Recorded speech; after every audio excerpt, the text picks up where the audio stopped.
Hi, I'm Daniel Wong, and today we're going to be playing something special, Blue-White Lurrus turns. So I want to preface this by saying that I'm once again recording at a pretty weird time. So Ikoria was just released about a month and a half ago, and since then the companion mechanic has really dominated the older constructed formats. As a result of all the companions running around, Wizards tweeted out that on Monday, June 6th, which hasn't happened yet, there'll be a BNR update that, quote, will also address the companion mechanic. So it's unclear to me right now exactly what that means. Most likely there's going to be some kind of nerf to how companions work. I don't know exactly what that nerf will be because, again, it is currently before Monday, June 6th for me as I'm recording. But let me explain to you how this works right now. So as long as you meet the deck building requirement of your companion, which in this case is each permanent card in the starting deck has mana cost 2 or less, you can just cast your companion from the companion zone at any point during the game. So that's a pretty big draw to companions because they're basically a free 8th card, and Lurrus in particular is an excellent source of card advantage. During each of your turns, you may cast a permanent spell with mana cost 2 or less from your graveyard. The primary one here is Mishra's Bauble. So Mishra's Bauble basically just says draw a card at the next turn's upkeep. There's also some trinket text about looking at the top of a library. You can do some cool things with like looking at your own library and then cracking a fetch land to like pseudo scry, or you can just look at the opponent's library and figure out what to name with the Meddling Mage, for example. But mostly it just says you draw a card at the beginning of the next turn's upkeep. So how do we take advantage of this? By taking extra turns, obviously.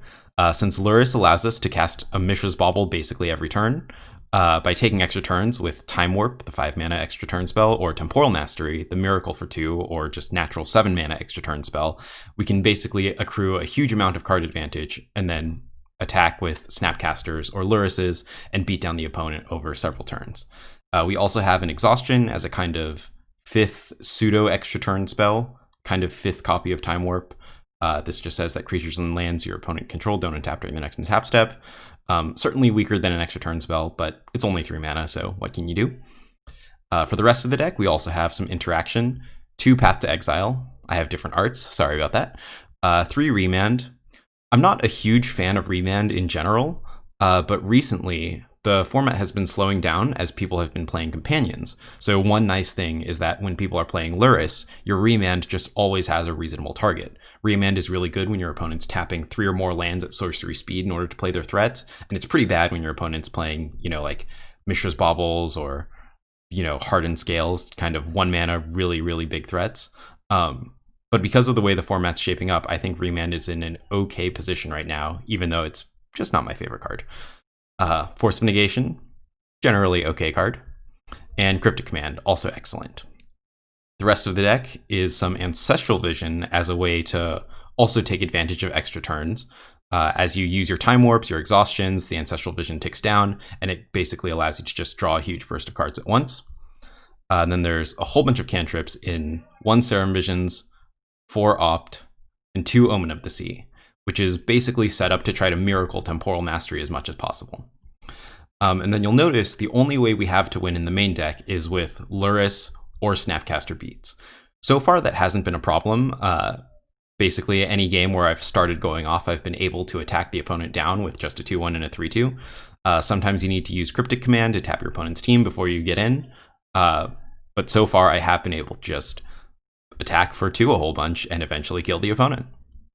The mana base has 10 blue fetch lands, 2 Hallowed Fountain, 1 Prairie Stream, which is the Battle for Zendikar land that enters tapped unless you control 2 or more basic lands, 1 Snow Plains, which is in total 14 white sources. Not quite enough to cast Lurrus consistently on turn 3, but that's not necessarily when you want to be casting Lurrus anyway. Sometimes you want to cast it with, for example, Force of Negation backup. The mana base also supports 3 Mystic Sanctuary across the 4 snow-covered islands, 3 Plains Islands, and 10 fetch lands. That's a total of 17 islands plus the 3 Mystic Sanctuaries, so 20 islands total in the mana base. We also have a Gemstone Caverns, because sometimes you just need to get lucky, and Mikokoro. Over in the sideboard, we have 4 additional ways to win the game in 2 Myth Realized and 2 Meddling Mage. So Myth Realized is a card from, I believe, Dragons of Tarkir.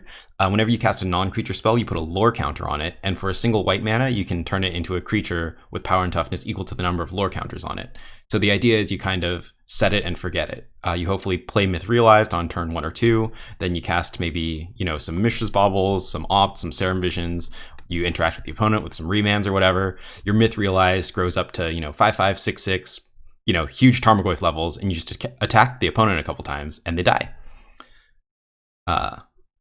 Meddling Mage, it's a great card against combo decks, and it also is a 2/2 beater. I have 5 anti-red cards because burn has been pretty prominent right now with Lurrus feeding those kind of burny, prowessy decks.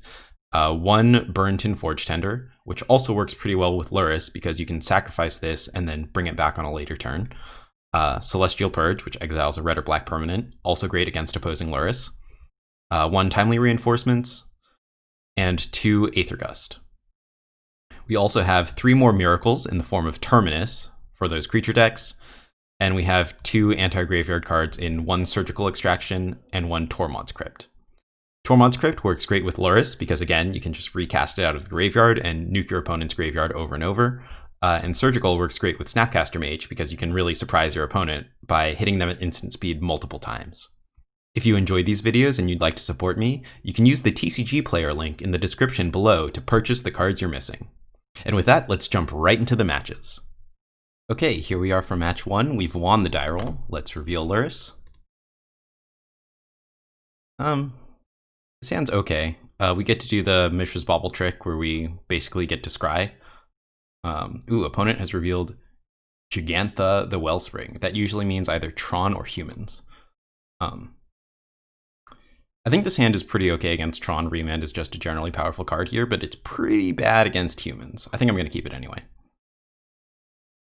So keep stop right now. So I'm thinking if I want to crack this Mishra's Bauble right now, or if it makes sense to wait and see if the opponent tells us what they're on, basically. I'm going to go ahead and wait. I think we're in no major rush. Interesting. Steam Vents into Serum Visions. All right, it seems like the opponent is probably on Storm then. I think Storm is a deck that easily meets Jegantha's deck building requirements.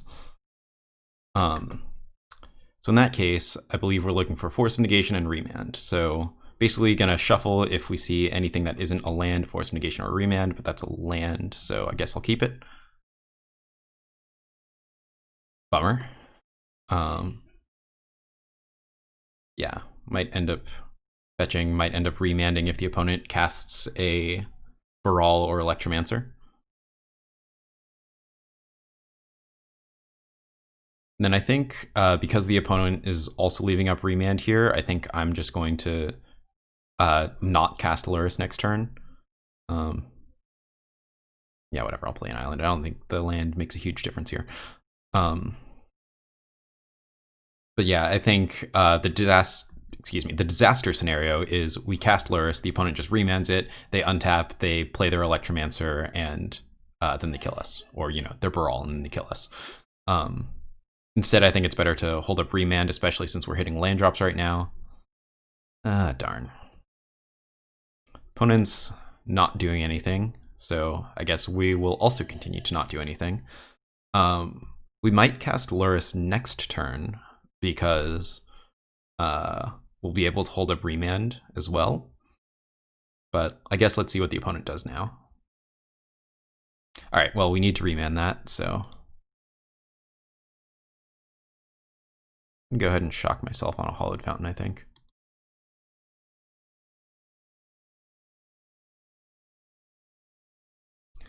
So one thing that I might do now is, let's see, fetch out another island so that our Mystic Sanctuary gets online. I guess a tapped Hallowed Fountain, and then and then put Remand on top so that we have access to it again. I think that's pretty reasonable given that Remand is really the only way we have to interact.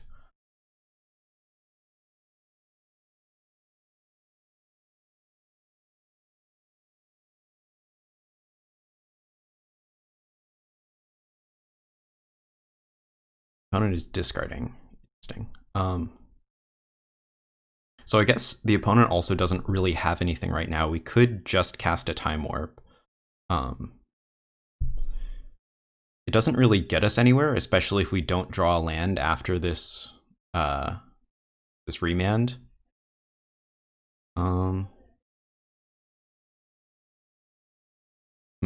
Basically, the options are we can hold up Remand into Mystic Sanctuary Remand, or we can just Time Warp, or we can Lurrus and hold up single Remand. I think Lurrus and hold up single Remand is where we want to go, because we don't really want to start warping until we have something meaningful, which in this case is Lurrus plus Mishra's Bauble. The disaster scenario here is the opponent has Spell into Grape Shot, which is actually pretty realistic, so maybe we don't want to do this. I guess let's cast one Time Warp and see where we get. Like I said, it's not really going to do anything if we don't actually draw a land, but eh.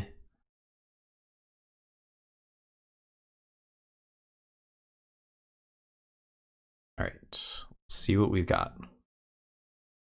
Okay.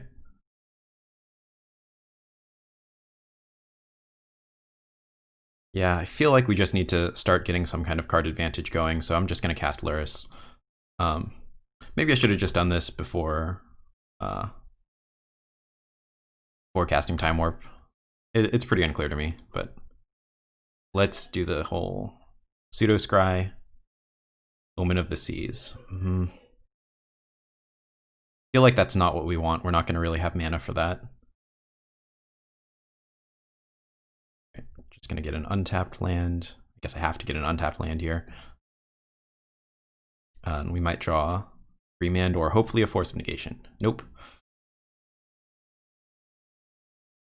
Interesting.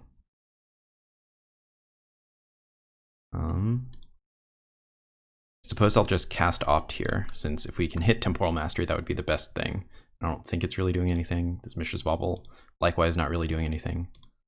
Let's not cast Snapcaster here, I don't think.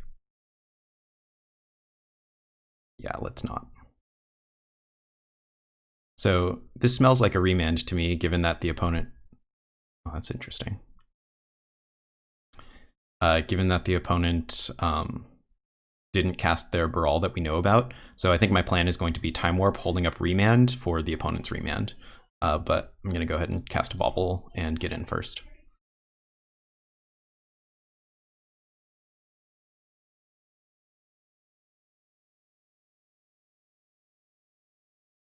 As expected.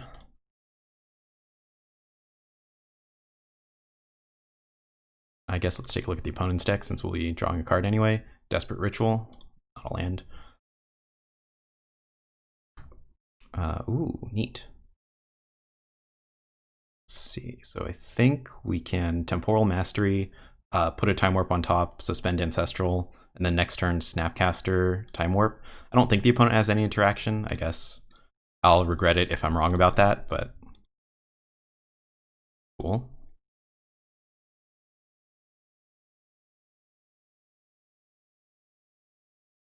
But it feels pretty hard to lose this game at this point. Oh, did I cast a Mishra's Bauble this turn? Maybe I should do that. Yeah, forgot to do that. Haha, the entire reason we put that in the deck, so that we can look at Desperate Ritual multiple times. Let's also take a look at our nice little Ancestral there. I don't think the opponent's going to be able to get rid of this Time Warp that we have in the yard, so we might as well just add another body. And might as well do this as well.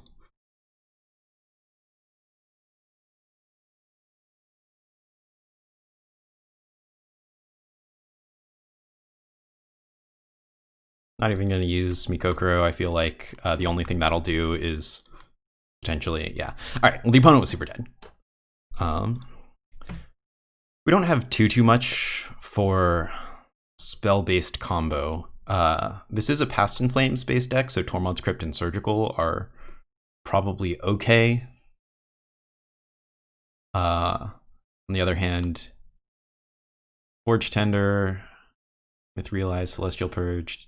Well, certainly Timely's bad. Celestial Purge only really hits Goblin Electromancer. It doesn't hit Baral. Aether Gust does hit Past in Flames, so I think this is better than Celestial Purge. It's still not great though, so I don't think we want both of them. And then we might want some number of Terminus because the opponent might bring in Empty the Warrens. The paths are definitely still good though. And then Myth Realized. I think we might want like one. Yeah, sideboarding's tricky here. Basically, the opponent I think is going to have a lot more interaction, a lot more counter spells. So I don't think we want to be as heavy on those kinds of things. I think the opponent's going to be leaving up mana often, so I don't think Exhaustion's going to do much. I feel like we don't really want too many Ancestral Vision because the opponent has Remand and such. And then I feel okay about taking out one land. I don't think we're going to need Mikokoro. This is a little bit of coward sideboarding in terms of, you know, bringing in one Aether Gust and bringing in one Terminus and bringing in one Myth Realized. But let's try it like that. Okay, here we are for game 2. Let's reveal Lurrus. Opponent is going first. Ooh. This is kind of cool. So do we even reveal the gemstone? We would need to exile probably Temporal Mastery. I feel like we do because that's our second white source for Lurrus. So I think it's worth it, but not 100% sure about that. All right, probably the opponent is going to be opting. Notably, the opponent did not reveal Jegantha. That's strange. So I think I would rather hold up Force of Negation. I'm starting to doubt myself. I might want to hold up Aether Gust in case the opponent plays Electromancer, but it's not very good against Baral. We'll always have the alt cost on Force of Negation anyway. Yeah, all right, let's play the Flooded Strand. There's just times like this where Mystic Sanctuary is so bad. Anyway, I was going to say, notably, the opponent did not reveal Jegantha, so they might have brought in a double cost card. I don't know what card that might be. Yeah, can't cast Lurrus this turn. I suppose I could have cracked the Flooded Strand, but eh.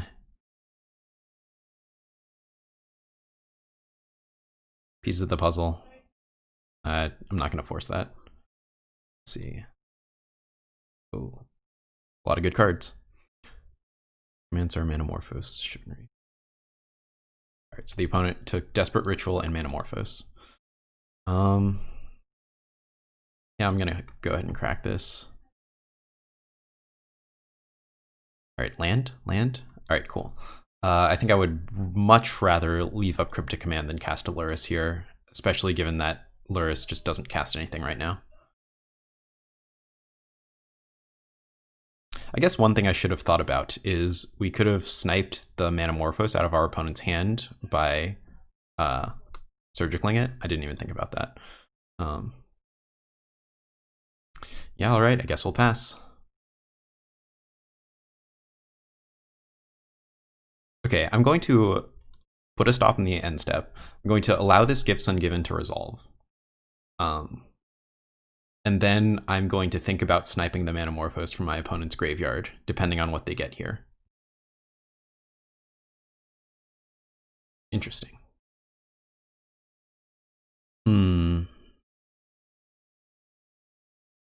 So if I put Baral and Noxious Revival into the graveyard, I can snipe the Electromancer.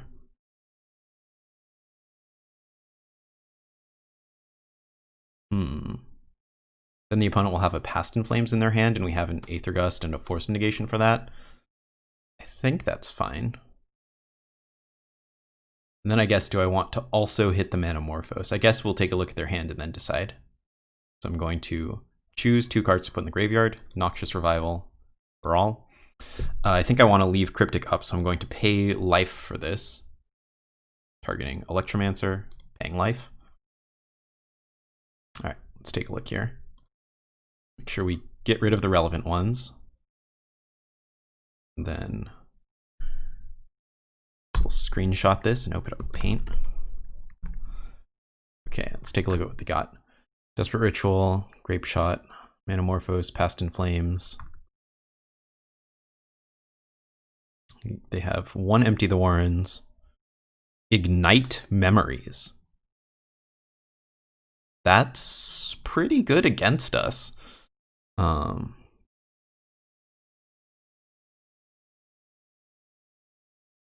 Wipe Away, also important to note. They have Negate, they have a bunch of remands.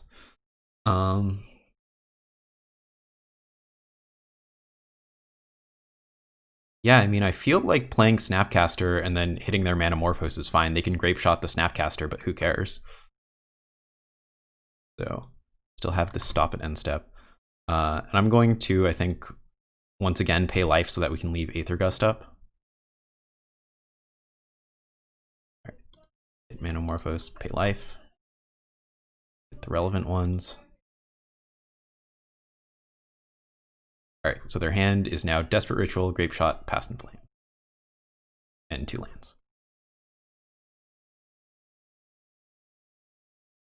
Yeah, so that's one of the reasons I like to split the graveyard hate there.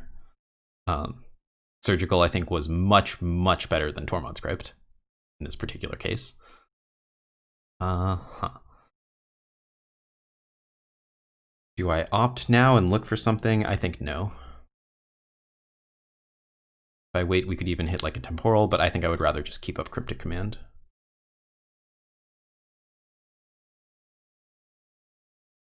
Interesting. Another Gifts Ungiven. That's potentially problematic. I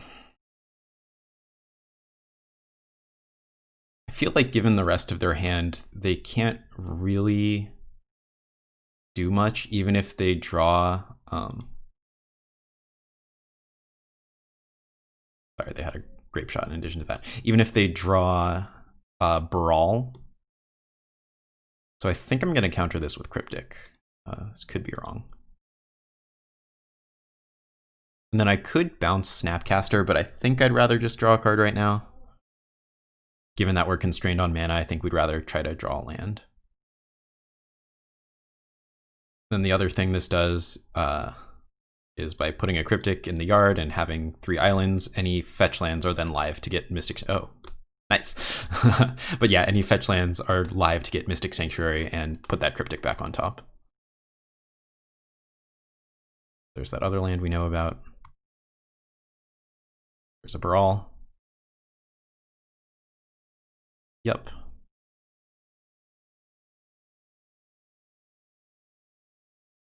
Okay, so unless the opponent also has a negate here, I think we're doing all right, and I think I'll get rid of Time Warp.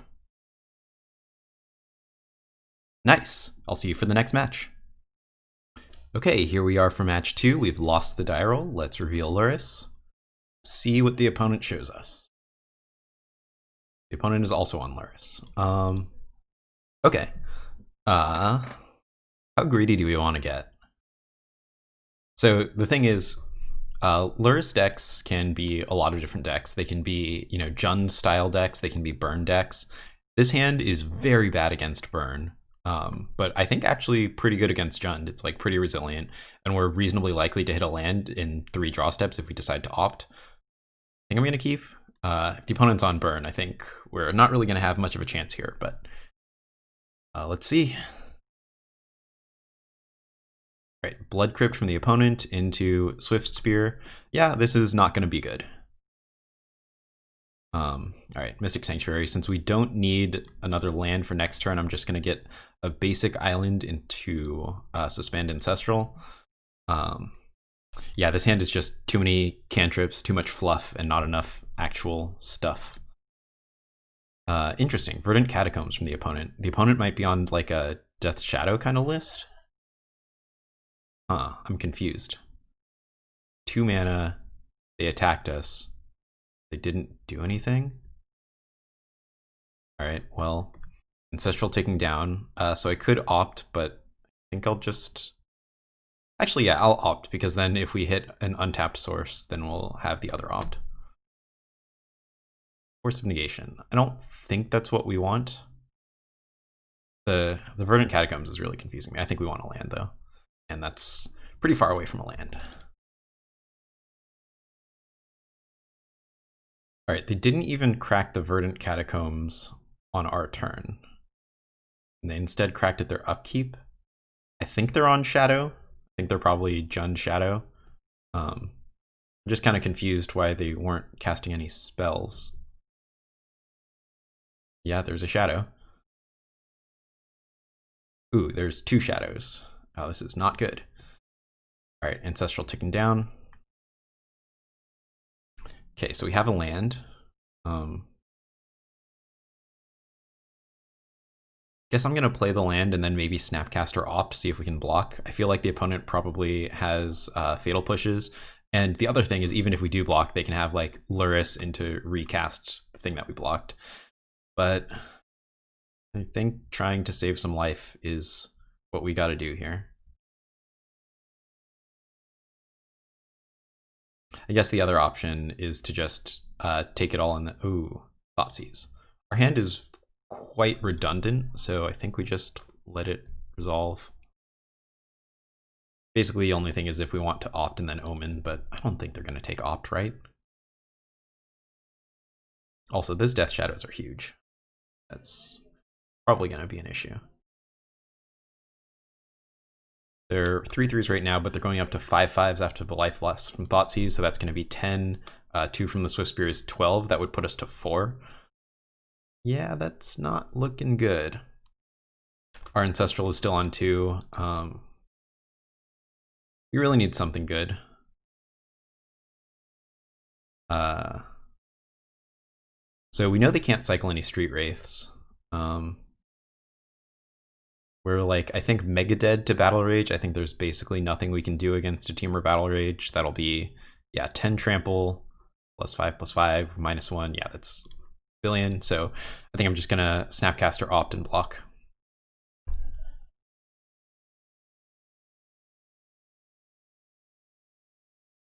All right, we are Mega Dead to that. Yeah, 9 trample. We're taking like a billion. Yeah. All right, sideboard. Celestial Purge seems great. Not sure about Meddling Mage. I feel like the opponent is a kind of deck where they don't need a specific card, but I think if we can Mishra's Bauble them and then Meddling Mage, whatever spell we saw on top, that'll be pretty good. Also just not super sure about Myth Realized. I think it might be good, given that it can be a way to just sneak in some damage after they've already hurt themselves. And then I think Terminus is probably quite good since the opponent is a creature-based deck. I'm really not sure about this. Like, do we want Aether Gust? The opponent probably has Tarmogoyfs, and we know they have Swift Spears, but is that enough? Like, this doesn't hit Lurrus, this doesn't hit Death Shadow. I'm really not sure. I think I'm gonna say, again, Coward Split. I'm gonna do 1. All right, let's figure out what we're taking out. I think we want to trim some warps. Exhaustion, I think, is gonna be good here. Force of Negation, I don't really like in this kind of matchup. I feel like when the opponent is a Thoughtseize deck, having a more situational spell like Force of Negation is pretty bad. The opponent can usually make your situational spells bad. So let's take those out. Although, sometimes these kinds of decks play Boil, and we are just going to lose to that. I think we just accept that loss, though. And then Remand, I don't like when the opponent has 1 mana threats. One more cut. How about we trim a Gemstone on the play? Yeah, I'm very unsure about this sideboarding, but let's go ahead and try it like that. Okay, here we are for game 2. We are going first. I'll show you your Lurrus if you show me... I mean, wait. I'll show you my Lurrus if you show me yours. Yeah, that's what I meant. Yeah, this hand's not amazing, but it seems fine. It would have been nice if this was a white source, because then we could just go Myth Realized on turn 1 to Bauble, but I think we can keep this. Like, we have answers for kind of a answer to a fast thing. Then I think I'm gonna just Bauble at my opponent's upkeep, try to hit a white source, but also we just don't want to get another card in our hand that can get Thought Seized. Wooded Foothills, all right. Well.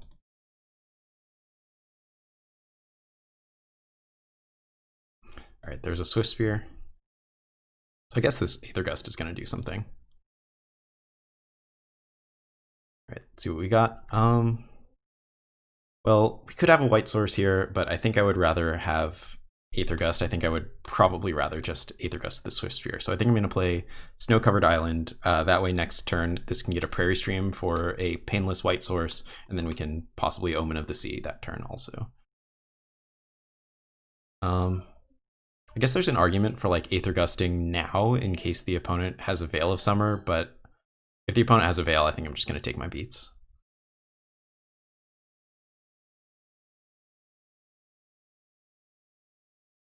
I guess this is just 1 damage. I guess I let this happen and see if we have something better to hit with the Aether Gust. We can potentially also Omen of the Sea if that's just going to be better. If the opponent casts like a Tarmogoyf here, for example, yeah, I think we got to get rid of that. They can just cast it again next turn, sure, but... Okay, they put it on top. Notably, there's a bug here where it says that they put it on top of my library, but I'm pretty sure they didn't. In fact, I'm quite certain they didn't.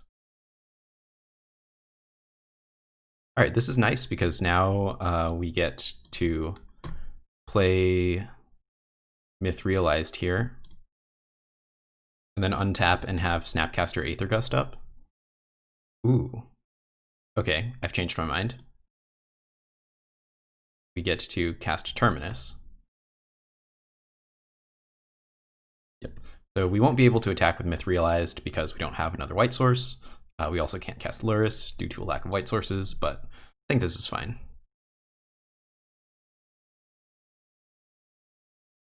Yep, the opponent's really hurting himself. There's the Tarmogoyf. And a Shadow. All right, if I could set up another Terminus, that would be great. So I'll always yield to that.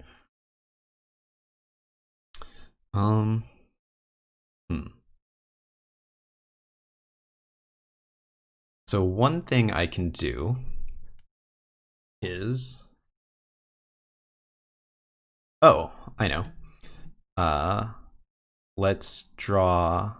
I don't think we want the Meddling Mage right now, but if we draw the Flooded Strand, we can turn it into a Mystic Sanctuary, put the Terminus on top, and then we can Mikokoro at our opponent's upkeep and get rid of these things. Yeah, I don't think we want the Meddling Mage right now, but yeah, that sounds pretty good. Flooded Strand, great draw. So yeah, we're not gonna do anything with Myth Realized. And I think if the opponent has interaction, it'll be Surgical Extraction. I'm thinking if I want to put the Terminus on top right now to, you know, set it up before they have something, but because I think their interaction would be instant speed anyway, I'm fine with giving them one more draw step towards it and just waiting to try to bait them into, like, I don't know, committing harder. Seal of Fire. That's annoying for sure, but I think we gotta let it go.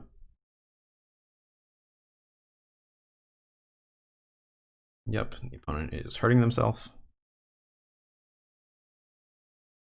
Let's see, are they also casting a Battle Rage or something?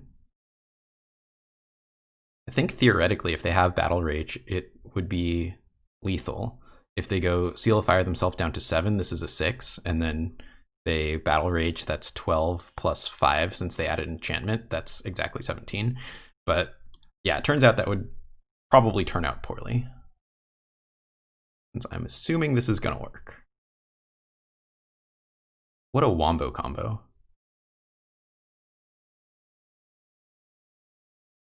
Interesting. Okay, they're doing 2 damage to themselves. I wonder if they thought about this. Maybe they didn't read Mikokoro. The instant speed draw on a land is pretty good. Okay, so they could cast Lurrus and then do something.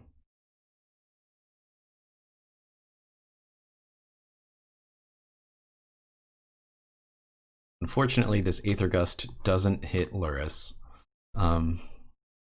And also, unfortunately, they're going to get Seal of Fire back, so casting our own Lurrus isn't great. We'll get a Mishra's Bauble, but it'll just die to the Seal of Fire.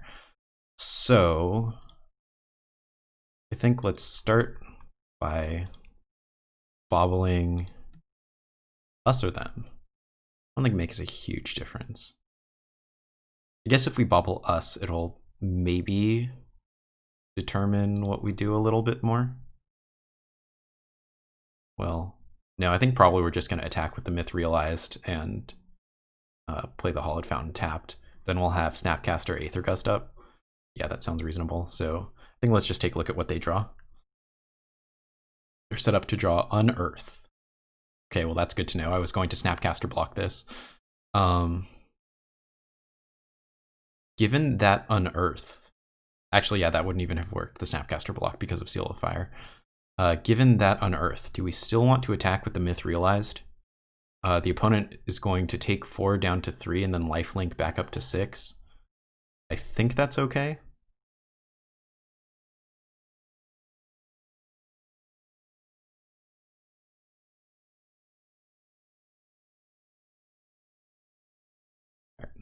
Hallowed Fountain tapped, and see what they do with that Unearth. Okay, we have an opt now. Yep, there's the Seal of Fire from the graveyard. Cycling Unearth, okay. I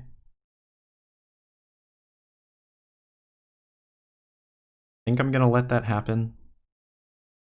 Yeah, opponent goes to 6. And then because of this opt, we could opt Snapcaster opt. This goes to 6 counter. Ooh, okay. How about we Snapcaster Aether Gust that? This will be at 5 counters after that. Then we opt it up to 6 counters and kill him. I mean, that sounds pretty good to me.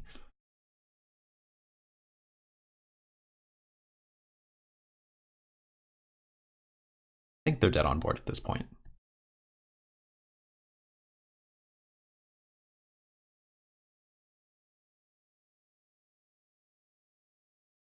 I'm just gonna opt instead of paying the thing. Okay, anything to change for this game? I think we want to bring in Gemstone. Mikokoro is pretty good there at setting up the Terminus. I'm thinking maybe we don't have so much time for cantrips and maybe we cut a cantrip.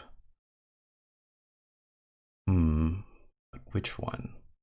I guess Omen of the Sea costs twice as much as the others. Yeah. All right, let's try it like that. Okay, here we are for game 3. We are going second. Let's show each other our Lurruses. Yeah, this looks fine. We're gonna turn 1 Ancestral. Alternatively, it might get Thoughtseized or whatever, but your hands don't get better against Thoughtseized by mulliganing.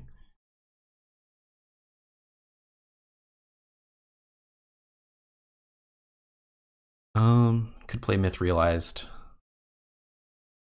I think I would rather just suspend Ancestral as soon as possible. So I guess one of the questions is, do I hurt myself so that I have Myth Realized available and also to make Lurrus more castable? I think the answer is, ooh. One thing is Terminus. I think we do want to have access to Terminus as soon as possible. Yeah, I guess we hurt ourselves. And yeah, this decision is actually quite difficult. Could be wrong. I'm also gonna not crack the Bauble yet. I think I will crack it on, oops, well, too late for upkeep. But I think I will crack it on the opponent's turn because if we draw a land, we would like to go Myth Realized plus opt. Okay, or we can get dressed. I think we still want to Mishra's Bauble on their turn. because I think if we draw a land, we'd like to play an untapped land so we can go opt into Hallowed. Oh, just kidding. Oh man, the opponent's being really rude with our hand, just taking everything. But yeah, that's powerful Swift Spear coming in there. I'm not sure if we want to do this now anymore. I feel like there's not really anything that we would play anymore. Yeah, I'm gonna wait. All right, Ancestral ticking down to 3. Yeah. All right, now that we're gonna miss a land drop, I think we do this at the opponent's upkeep. Swift Spear for them.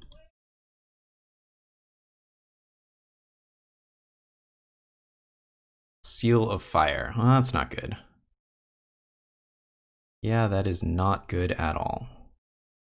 We need a lot of things to go right here. Ancestral down to 2. We have lands. The thing that I was really hoping for was drawing a Terminus. That would have been nice. We're at so little life that I kind of feel like we need to Lurrus, even though it's just gonna die instantly. This is 4 on board, which puts us at a pseudo 5. The opponent, if they have a land, they can just go Lurrus, Seal of Fire, and that's basically 6. Yeah, so if we don't cast Lurrus, the opponent gets to just go Seal of Fire us, play a land, maybe Lurrus, Seal of Fire, then that's 2, 4, 6, 8. That would bring us to 1. That means we can't crack our Misty. So I unfortunately feel forced into playing Lurrus, even though it's just going to die. I mean, it at least is going to get us a card. Nice. One other thing is I think we want to maximize our chances of miracling a temporal or miracling a Terminus. So I think I'm not going to crack the Mishra's Bauble yet, but I think I might crack it on our next turn. If we even get a next turn. Let's see what happens.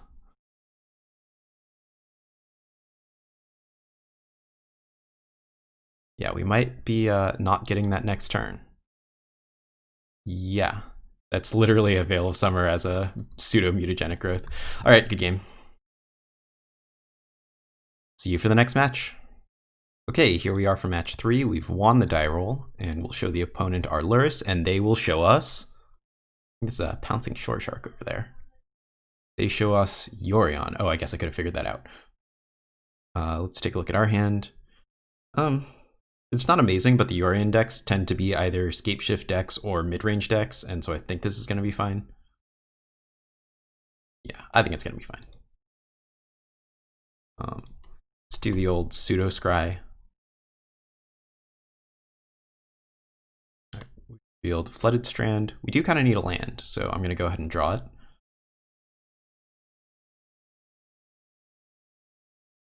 Right, Astrolabe from the opponent. So the Yorion decks tend to not really win by chip damage, so I'm just going to go ahead and hurt myself here to make it easier to cast Lurrus later. It would be nice to have exactly 1 more land so that we can cast Omen and then cast Lurrus. Guess I'm going to top that. Don't feel great about it, especially if we draw another land after that, but eh. Ooh, okay. I think I would rather suspend Ancestral Vision. Okay, now depending on if the opponent has Remand up next turn, we can either just hold up Omen or we can just cast Lurrus and try to get the value train rolling. I think it depends on what kind of removal we would expect the opponent to have. Still unclear to me whether or not this is a Scapeshift list or just a mid-range list off of, you know, Snow Island Astrolabe. Yeah, I guess one of the reasons to play Yorion in Scapeshift is it makes it easier to get your number of mountains that you need in the deck when you're playing 80 cards. Anyway, the opponent might also just miss their land drop here. Oh, nope, there it is. All right, well, the opponent doesn't have Remand up, so I think I'm just going to get some value off Lurrus while we can. I'm just going to go ahead and Mishra's Bauble on our turn. Oh, Ancestral ticking down to 3. I'm just going to go ahead and Bauble on our turn in case we draw Force of Negation. Oops, I guess I should tap correctly.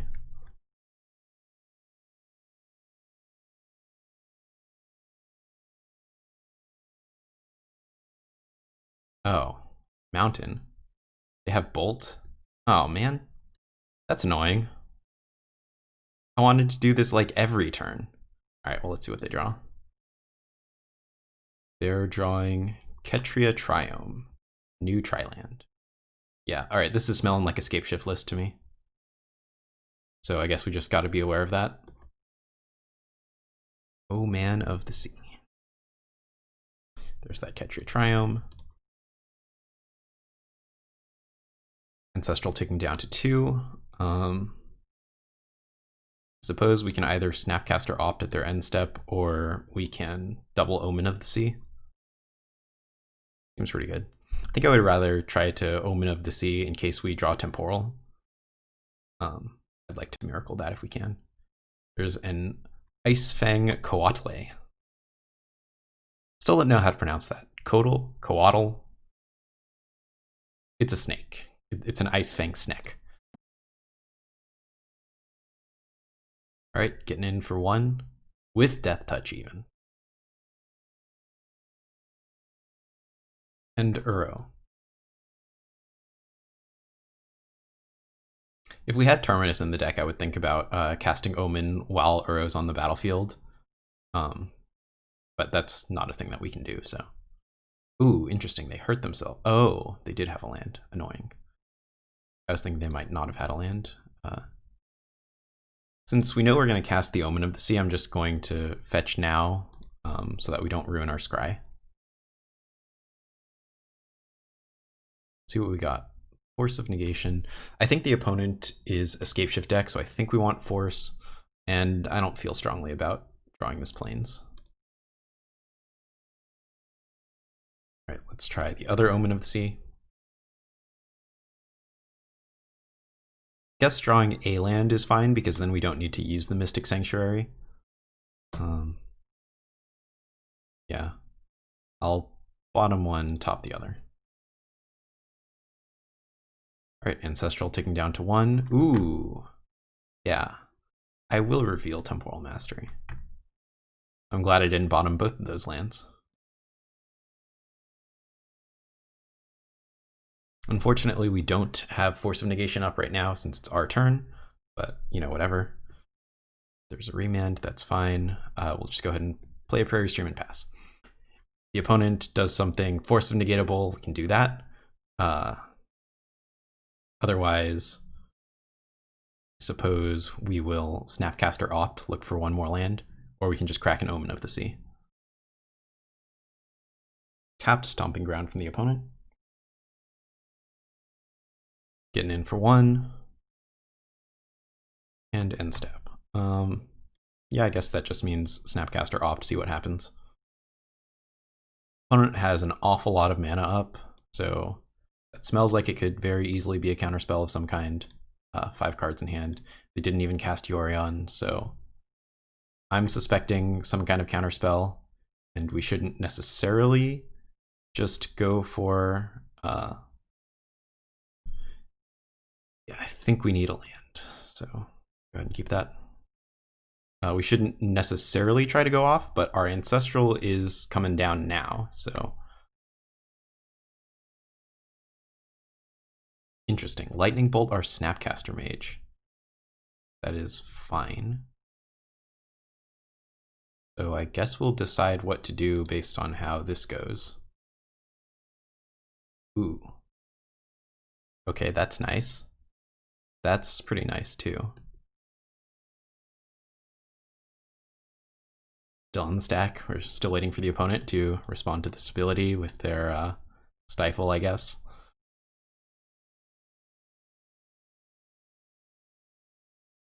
Cryptic Command. The opponent's tapped out, and I don't think they run Force of Negation main deck, so I'm gonna go ahead and do this. Could be wrong about that not running Force of Negation thing. I guess we'll find out. Nice. Okay, and another Force of Negation. So I don't think we want to put any of these cards on top, although I suppose we could put Ancestral on top and have that not be the worst thing ever. Yeah, sure, let's do that. Okay, so we'll suspend an Ancestral and go to our next turn. Ancestral's ticking down to 3. Play a land first. Good, and do the Time Warp again. And then I think I'm gonna opt in response to the Time Warp, or in response to the Mystic Sanctuary here, just so we can take a peek at what's gonna be under, or what would otherwise be under the Time Warp. Like Snapcaster Mage, for instance, is pretty solid. I guess we're not gonna get the Snapcaster Mage out just yet, but whatever. Okay, Ancestral's ticking down to 2 and 3. Bummer about Lurrus, man. Bummer about Lurrus.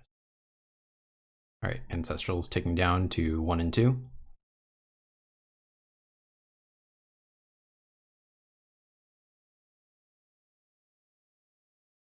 All right.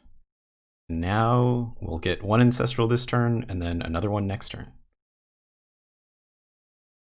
Wow, we are just the luckiest. I don't think this actually does all that much other than give us a scry. I'm gonna go ahead and crack this for a basic, and then I scry every time. Do we have anything good for Snapcaster Mage? Not yet, but we are gonna need to use Snapcasters eventually. I think I'll bottom. Nah, bottoming sounds silly. I'll go ahead and top the Snapcaster Mage. I'm not gonna crack this Omen of the Sea. All right, here's another Ancestral. Ooh, okay, okay. Let's see here. So let's do the Time Warp again. And then get in for 2. And I think we want to cast the Snapcaster Mage, so even though we could put the Time Warp back on top with a Mystic Sanctuary, I think I'm going to choose not to do that. I also think it's fine to just discard a land here. Guess I probably should have cracked the Omen of the Sea. Whatever.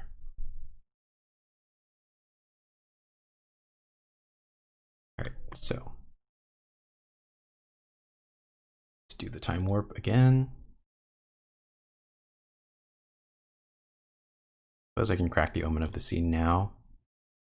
Yeah, that's probably a good idea. Basically, we just want to draw another Time Warp so that we can get our last Mystic Sanctuary in.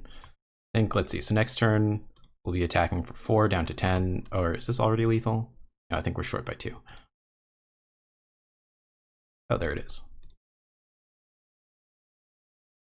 Ooh, don't want to crack that yet.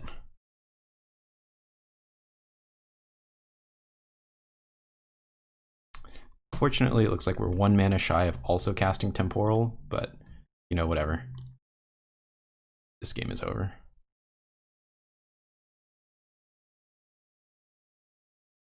And I'm not activating Mikokoro just on the off chance that I'm wrong about the opponent not running Force of Negation. I just don't want the opponent to be able to draw it. All right, and this one should be lethal. The opponent's thinking about how lethal it is. The answer is very.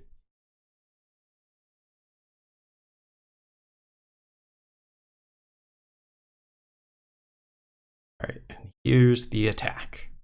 Brought the opponent all the way down from 20 to -2. Not bad. All right, so I believe the opponent is a Scapeshift deck, so Meddling Mage sounds great here.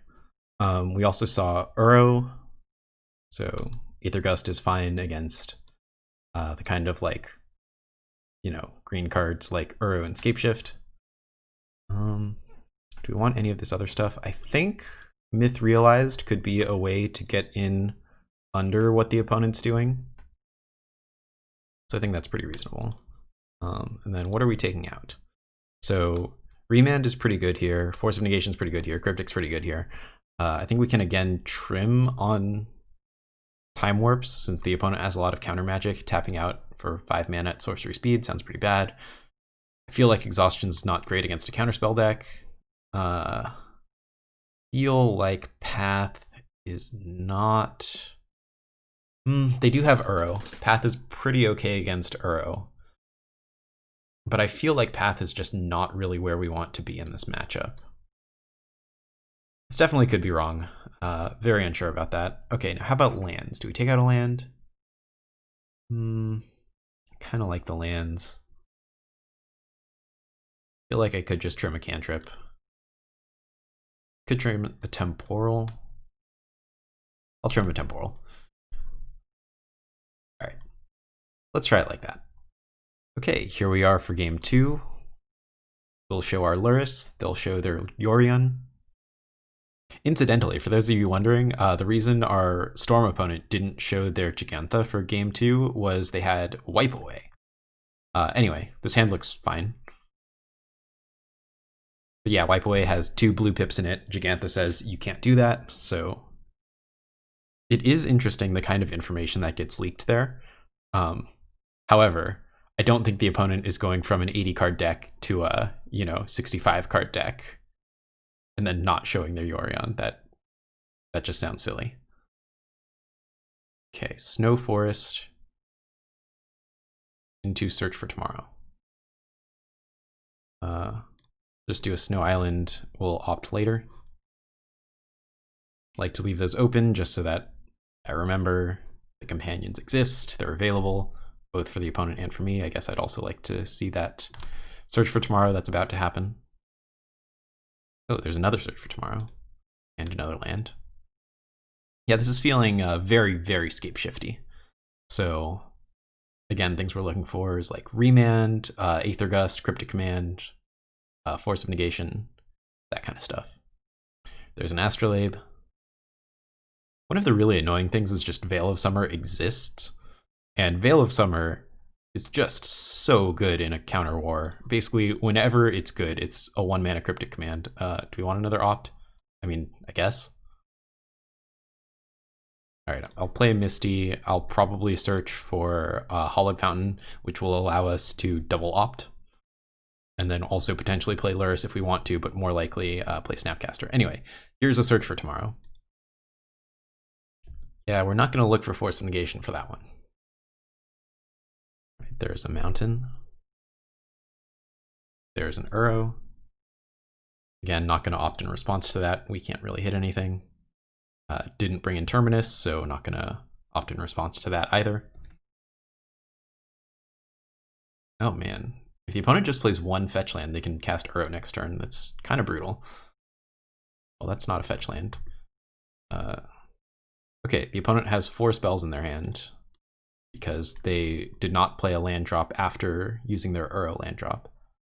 So that's a little bit scary, but also when you're a Scapeshift deck and you're missing land drops, that's, I guess not exactly where you want to be.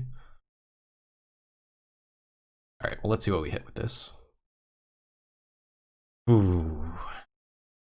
I mean, guess the opponent isn't going to be casting their Scapeshift just yet, so I guess that's fine. Sure, next turn can be Suspend Ancestral and then Omen of the Sea. I guess that's fine. Mystic Sanctuary is also now online. We have our 3 islands.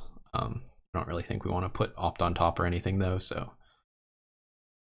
All right, there's Search for Tomorrow. Opponent has their 5th land. So for those of you who don't know how Scapeshift works, Scapeshift is a card that allows the opponent to sack as many lands as they want, then tutor for that many lands. Then they get Valakut the Molten Pinnacle, which is a land, not a mountain, that says whenever a mountain enters the battlefield under your control. Oh, there it is. Perfect. Whenever a mountain enters the battlefield under your control, if you control 5 other mountains, at least 5 other mountains, you may have Valakut the Molten Pinnacle deal 3 damage to any target. So what that means is the opponent wants to have at least 7. Oh no. There's a Ren and 6. I think we will look for Force of Negation for that one. Because yeah, that just sets up the opponent too well for casting Scapeshift next turn. Although, ooh.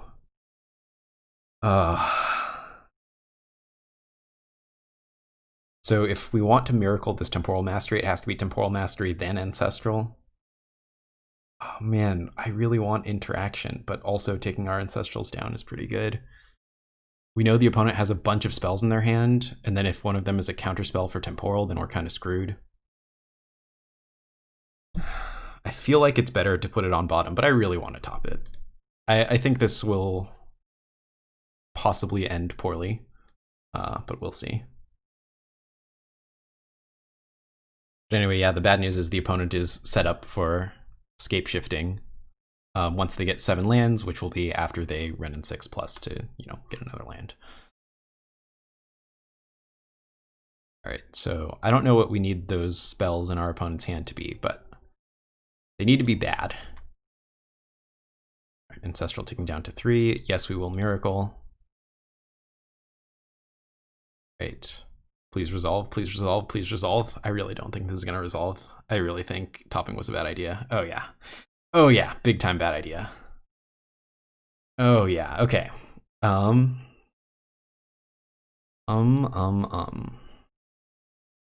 Now, do we pretend that we have interaction? I think so.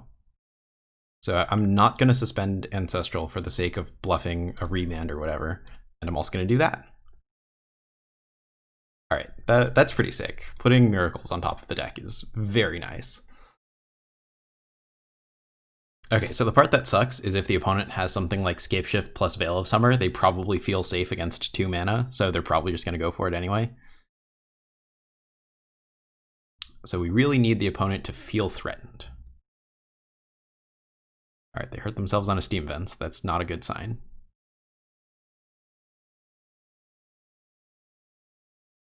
There's a Growth Spiral. And that Scalding Tarn that they just got back with that Ren and 6. 3 cards in hand. Are you going to go for it, opponent? Please don't. Please don't. Please, please, please don't. Oh no. Cracking the Scalding Tarn. That is not a good sign. The opponent's also naturally at quite a few mountains. This is 1, 2, 3. This is maybe 4. I guess that's not quite close to 6. That's 4.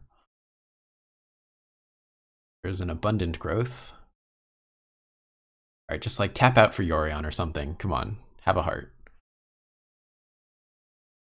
And the opponent does not tap out for Yorion. Not a good sign. All right, Ancestral ticking down to 2. Here's our miracle that I think won't go very well. Oh, well, I wasn't expecting that. Now, do I suspend Ancestral? Do I Snapcaster Opt? Do I Omen of the Sea? I feel like because we're so far away from getting this Ancestral to work, I feel like I just need to get closer to, you know, additional turn spells and stuff. So I think I'm going to Snapcaster Opt. Very unsure about this one, though. Opponent also just has so much stuff. 3 cards in hand, their Ren and 6 on 5, their Uru that they can cast, their Yorion that they can draw a billion cards. I'm just kind of confused. Were they like trying to psych us out? Hello? There we go. That was weird. No, we don't want a Flooded Strand. You. All right, Ancestral taking down 1. Okay, Aether Gust is something. Yeah, it ain't much, but it's something. So I guess I'll suspend this Ancestral, and then play a Flooded Strand. And I suppose I'll attack Ren and 6 just to get it a little bit farther away from ultimate, but yeah, this attack doesn't do much. It's more a symbol of defiance than anything else, really. Yep, bye-bye Snapcaster. 1, 2, 3, 4, 5. All right, well, next mountain is going to start bolting us. I think the opponent is casting Uro, and I feel like that is bait. I feel like I need to save the Aether Gust for Scapeshift. Yeah. I'm gonna let it resolve. Not happy about that. Oh, man. Every mountain is gonna double bolt us. That's not good. We are gonna die very fast. All right, I suppose let's go ahead and crack this Omen. How many miracles do we have? Boarded out 1. So there's still 2 left in the deck. Do I crack this first? No, I don't think so. I think we want to save it for if we need another Mystic Sanctuary. Okay, so Meddling Mage names Scapeshift, which is actually kind of nice. But also then we have this Uro to deal with. I kind of just feel like we need to draw either a Time Warp or a Temporal Mastery. I kind of just want to bottom both of these, because I feel like even if we just name Scapeshift, we're going to die to this Uro. Like, yes, we can Aether Gust it, but then what? Also, Meddling Mage just dies to Valakut. Yeah, we can't possibly want that. All right. Ancestral's down to 3 and cast. Okay, let's draw something good. Well, I mean, I guess we have Time Warp and also holding up Aether Gust. I think we gotta cast the Time Warp. If the opponent has basically anything, then we're in a lot of trouble. But gotta do what we gotta do.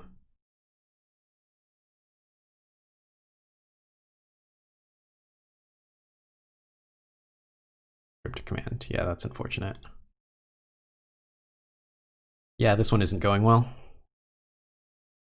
Think we're gonna lose. But I guess we can put a Mystic Sanctuary on top. The thing that I'm scared about is the opponent has basically free reign to Yorion draw like 3 cards for free. And their deck is pretty sick. Yeah, they get to double bolt us with every mountain. Oh man, they get to Mystic Sanctuary, put a Cryptic Command back on top. Is there any way we beat that? I don't think we can beat the Cryptic Command on top. Yeah, because now they just Yorion, draw a bunch. Oof, that's not good. What can we draw? We can Miracle a Temporal Mastery. And then pay 3 mana and draw Remand for their Cryptic. Oh my god, there's an Uro. 1, 2, 3, 4, 5, 6, 7, 8. So if they cast Yorion, then this is an out. And if they don't cast Yorion, then they can just double Cryptic anyway, even after we Remand. So even if we hit Runner, that won't work. Not really sure what's going on here. Opponent's just cycling a land for no reason. Wait, doesn't that kill us? Doesn't Mountain just double bolt us? I mean, we're dead in so many ways. That should have been lethal though, because of these 2 Valakuts. I think the opponent might have forgotten that this is a Mountain. Oh, okay. The opponent's tapping mana. Are you saying there's a chance? I don't think there's a chance. I think we need multiple miracles, and that's not it. Yeah, the opponent just plays that land and kills us. There's no way we're beating a Cryptic. Let's just try again in game 3. Notably, the opponent is also running low on time, so maybe I should have made them attack and stuff. I don't want to change anything. Feel okay bringing out Gemstone. then what do we bring in? I guess we can bring in Temporal Mastery. Just go full Temporal Mastery aggro. All right, here we are for game 3. Yeah, now that I'm thinking about it, we have 9 minutes, they have 6. I should have made them just, attack, whatever. This is greedy, but I kind of like it. I'm gonna go ahead and keep it very greedily. Now, do I Ancestral first, or do I Myth Realized first? I guess I'll Bauble first and see if we have a land, and then I'll think about, we do have a land, so I'll think about not cracking this. Yeah, I think drawing that land is really important, so I think I'm just gonna waste turn 1.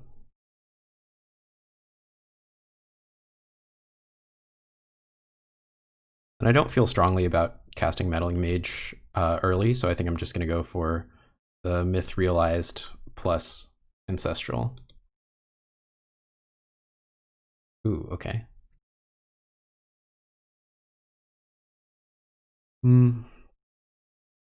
Because we have 2-drops, I don't feel super strongly about hitting land number 3. So I'm just gonna go ahead and hurt myself so that we're most able to cast Lurrus next turn. And I'll go ahead and use the Bauble now. It might inform us what to name with Meddling Mage. Ketria Triumph, it does not. But hopefully it draws us into a land. Guess that counts. Search for Tomorrow entered the Exile zone.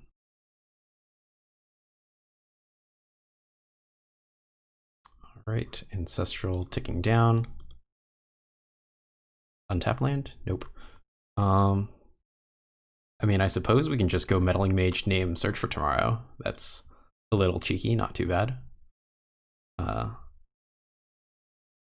So let's see, Lightning Bolt. Ugh, come on. Fine, I'll name Lightning Bolt.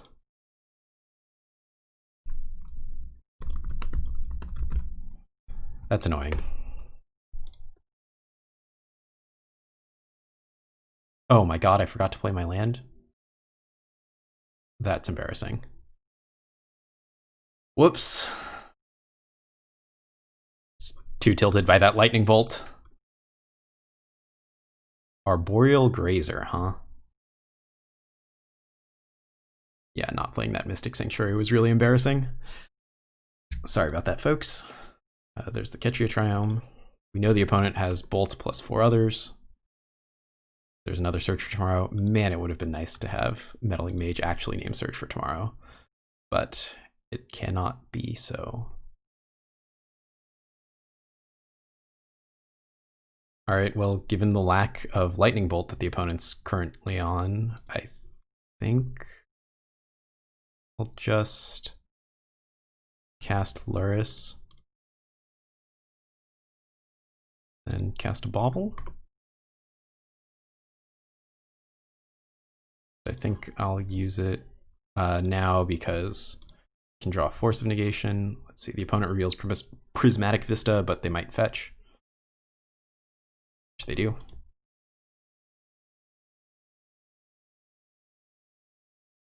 Right, there's another Myth Realized.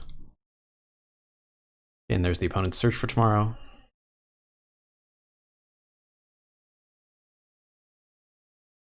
There's Yorion, first time the opponent's casting it. Yep, they get to draw an awful lot of cards. Wow, even the Grazer. All right, opponent's drawing 2 cards. I guess it's not so many. I thought they were drawing 3. I think they're also putting this in the wrong order because they should probably be drawing a card before resolving Arboreal Grazer in case they want to put a land in. Yeah, I think they made a mistake, but whatever. All right, Ancestral ticking down to 1. There's a Remand. All right, so I think I want to leave up double Remand, so I'm not going to cast Myth Realized. I'm also not going to activate Myth Realized, even though it could theoretically attack past Yorion, and I'm just going to go ahead and pass. I don't think I want to do anything about this search for tomorrow.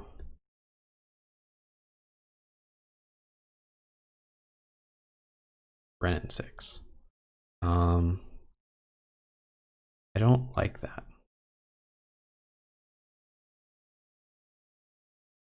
Yeah, a Remand is pretty bad there because they can just cast it again.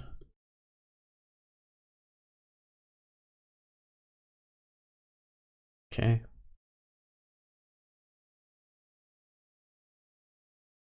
Got to crack the Bauble, but whatever. There's another Renin 6. All right. I really hope they don't have Veil of Summer.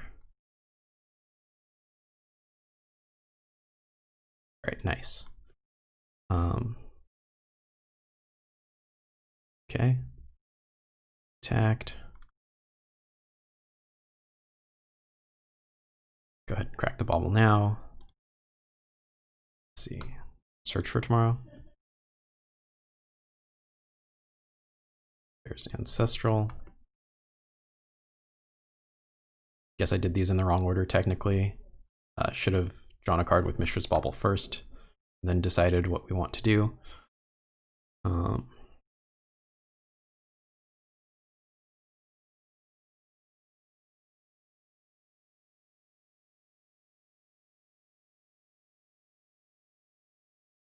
Guess I should have thought more about this if I wanted to attack with this Myth Realized.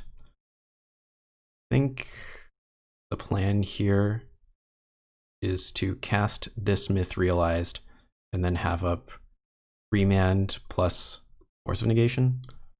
I think that's going to be fine. And let's also cast a Bauble, I suppose. Get to do the good old scrying technique. Actually, we might want to just put that Aether Gust on top now that I'm thinking about it, and then just draw it. Yeah, let's do that. Unless this card is really good. Ancestral Vision? Nah. Alright, we're also both low on time, so I might be talking a little bit less for the sake of finishing this game. These Myth Realizeds are getting pretty big, so maybe I should have attacked with that one. This is interesting. What's happening? Search for tomorrow? I mean, I guess. They tapped too much. That's kind of strange. So I'll go ahead and Aether Gust that one. Kind of want to Remand this one and then Aether Gust it after that. And that way they'll tap out. It would just be nice if they were tapped out.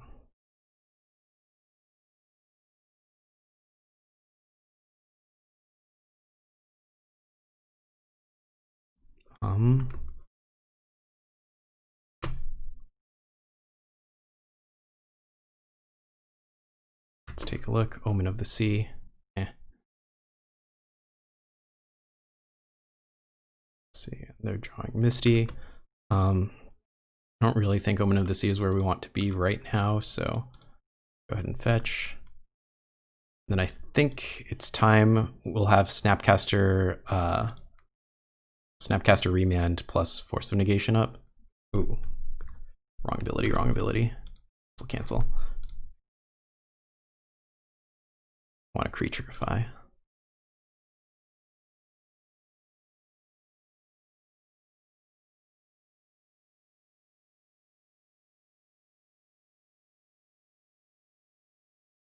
All right, this turn might have been a mistake.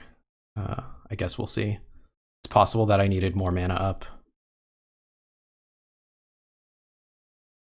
Uro. I think that's fine.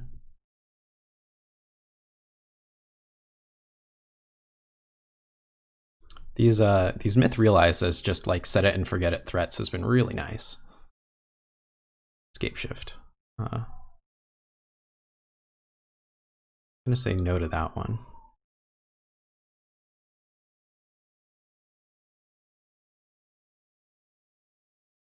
And I'm gonna say Aether Gust to that one. Okay, I think if the opponent has nothing else, we get to just opt, and then animate these and swing in for a massive lethal. Please don't have anything else, opponent. Nice.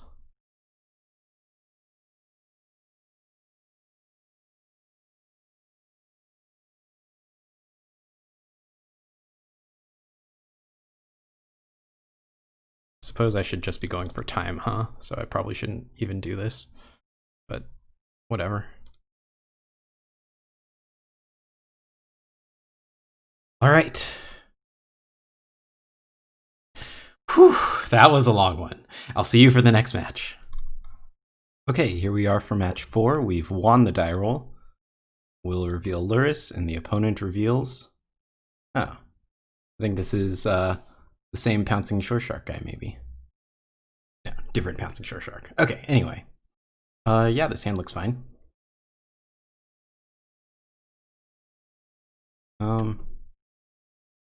And I guess we do this now in case we draw another blue card that we want to use for Force of Negation. Actually, no, we already have Temporal Mastery, which is the most exilable card in the deck. City of Brass. All right, this is looking like Ad Nauseam, which also explains the lack of a companion. So Remand is a very good card to have here. I'm going to wait on the Mishra's Bauble, just basically to get another chance at miracling Temporal Mastery by activating in our turn, drawing on opponent's turn 2. Ad Nauseam generally can't kill until turn 4, and let's see, they did not suspend any Lotus Blooms, so it's pretty good for us. Ooh. Yeah, I think I'm still going to use the Mishra's Bauble, even though I'm suspending this Ancestral, because we'd like to... We'd like to be able to cast Lurrus, and we need another white source for that, so we'd like to draw into a white source. Anyway, what did they do? 2 on top, and we see a Seachrome Coast. All right, so we know that they're kind of constrained on mana. So it might actually be worth attacking their mana. Normally you want to go after their Ad Nauseam, but when you're in a situation like this, so if they play a Pentad Prism here, I'm thinking about Force of Negationing it. Because they need 5 mana to win, and they're going to be very far away if we do this. So I am actually going to go ahead and just Force of Negation it.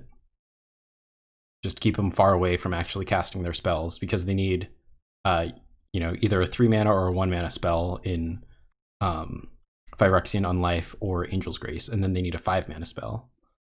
Like, kind of a lot. All right, Ancestral taking down. Oh, where's Lurrus? There he is. Okay.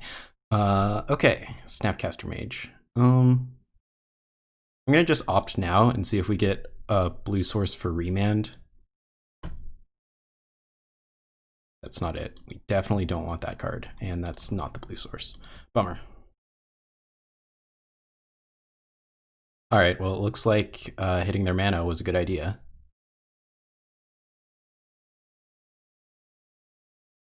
All right, Ancestral taking down to 2. There's another blue source. Unfortunately, we cannot cast Lurrus right now. But I think probably at our opponent's end step, if we don't remand anything, we'll Snapcaster Opt, looking for a way to cast Lurrus.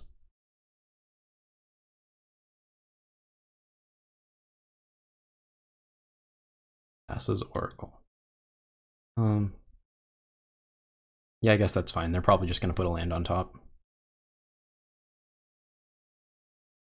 It is kind of annoying as a blocker. So 1/3 versus our 2/1 Snapcaster. Oh, here puts a card on top. All right, so they drew the land anyway. All right, let's go ahead and Snapcaster Opt. Let's find ourselves a white source, shall we? Unfortunately, Ancestral is not a white source, and I think we're going to have to bottom this. All right, Flooded Strand. That'll do the trick. Ancestral ticking down to 1. There's another Remand. That's cool. But I think I would rather just cast Lurrus and have a single Remand up. I don't think we are in any danger of dying next turn, so should be fine. Also going to be tough for the opponent to kill Lurrus. And we have our source of card advantage in Mishra's Bauble. Also, we have the, the Ancestral coming off suspend real soon. Pentad Prism. We'll probably remand that. Ooh, there's another Ancestral. All right, Temple of Deceit. They're building up their mana. So maybe actually we don't remand their mana sources. No, it kind of eats up their whole turn if we remand this now, so I think I'm going to do it. It also means they can't really cast Pact of Negation very well because they won't have enough mana to pay for it. Because one thing the opponent could do if this Pentad Prism resolves is they could Pact of Negation our Time Warp, and then in response to the trigger, they're going to have 6 mana, so they can go 1 mana for Angel's Grace, 5 mana for Ad Nauseam. If you haven't seen the combo before, what that does is it means that the opponent doesn't lose the game for having 0 or less life, and then they basically flip their whole deck over with Ad Nauseam, going to negative a bajillion. Then they exile some Simian Spirit Guides for red mana and hit you with a Lightning Storm, which basically just kills you. So yeah, we don't want that to happen. Anyway, here's an Ancestral. Okay, what do we got? What do we got? I think I will be suspending this Ancestral, using a Time Warp, and using one of these fetch lands to Mystic Sanctuary it. Let's see, we've got our 3 islands, yeah? That sounds like a plan to me. So the opponent theoretically could Pact of Negation this if they then go for Angel's Grace at their upkeep, but then they need a lot of things to go right in order to actually kill us that turn. They would need to have an untapped land. Okay. Well, color me surprised. Still gonna just put the Time Warp on top. Yeah, so anyway, like I said, we can die. So yes, we'll put that on top, and we'll go ahead and suspend this. And I think we might as well get in with the one that actually can attack through a Thassa's Oracle. Let's see, did I use Mishra's Bauble? I guess I could have put Force of Negation on top to guarantee that we don't lose next turn, but I feel like it's unlikely enough that I'm okay with this. City of oh god, no. That's step 1. So if they have Angel's Grace and a Simian Spirit Guide and Ad Nauseam, and they're drawing into this, all right, well, there's that. Okay, well, I guess I should have put the Force of Negation on top. That was my mistake. Just cast the Pentad Prism, just cast the Pentad Prism. Okay. Oh, they're gonna cast, whatchamacallit, Spoils of the Vault. Yeah, I should have put the Force of Negation on top. Unfortunate. Oh. I thought they were going to respond to the trigger with a Spoils of the Vault, but they did not. What's going on instead? Okay, so there's the Pentad Prism. All right, so we didn't die. That's cool. Very happy about that. I think I'll go ahead and try again on this Time Warp. Opponent only has 2 cards in hand. So yeah, given this Remand, I think it's impossible for us to lose as long as we hold up Remand.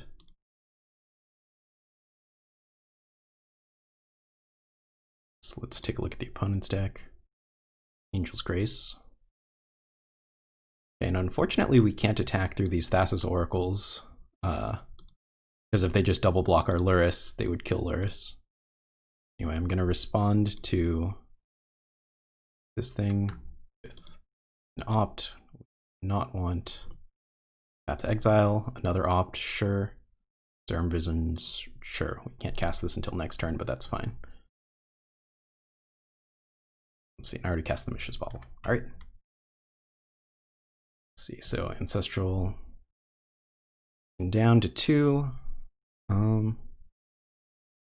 The annoying part is we're not actually getting too far.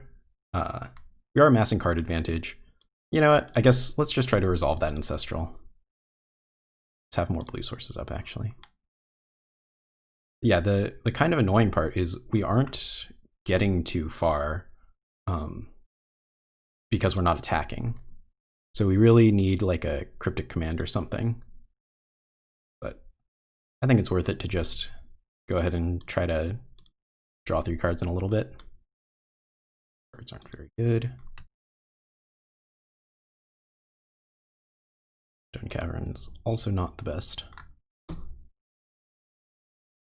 right, Ancestral ticking down.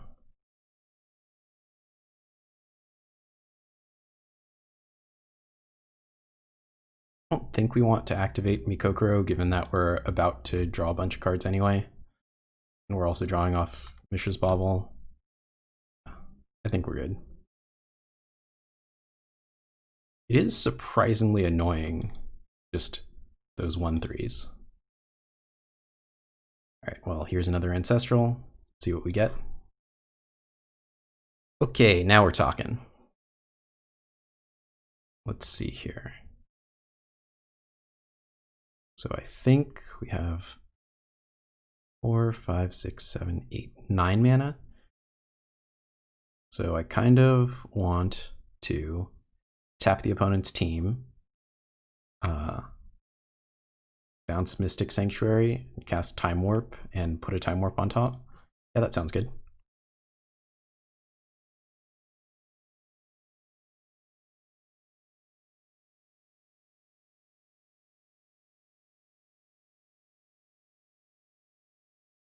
Oh, shoot. That was the attacking turn. Was not thinking about that. Anyway, we should be fine. Let's see. Yeah, that was an extremely poorly played turn by me, but I think it's going to not matter. Okay, so we still have a Time Warp, so I'm going to just go ahead and Snapcaster Time Warp. Yeah, hit them for 5 and then hit them for 7.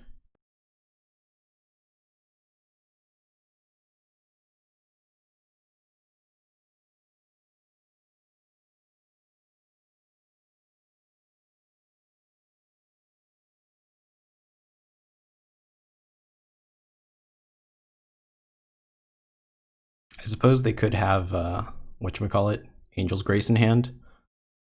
We also just can't counter it because of Split Second. Or they could just die. That's cool too. All right, sideboard. Meddling Mage is great. Ad Nauseam is not a deck that uses the graveyard, so Tormod's Crypt and Surgical Extraction don't actually do anything. I think Myth Realized is reasonable as a way to try to just end the game. And then I don't think the rest of these cards do anything. I don't think they have any Aether Gust targets. So bad cards. Path to Exile is horrible. Let's trim 1 Time Warp and I suppose 1 Temporal Mastery. Go ahead and try it like that. Wait, no. Exhaustion barely does anything against them. They can win at instant speed. So I think I'll actually go like that. We'll have a whole bunch of miracles. Okay, here we are for game 2. We are going second. There's our Lurrus. Let's see, we have Suspending Ancestral, we have Remand, and we have Omen of the Sea. It's not amazing, but sign me up. All right, the opponent's on a mull to 6. There's a Seachrome Coast and a Serum Visions. Let's see if they suspend any Lotus Blooms. It's definitely the thing that you don't want to see, but having a Remand is pretty okay against a suspend card. All right, no Lotus Blooms. Fortunately, we can't miracle that right now. We don't quite have the mana. Go ahead and pass it back. There's a Lotus Bloom. And another Serum Visions from the opponent. Let's see, 1 bottom, 1 top. There's a land, 4 cards left. Okay, Ancestral ticking down to 3. I'll just shock. I don't think our life total is going to matter at all. All right, Lotus Bloom ticking down to 2.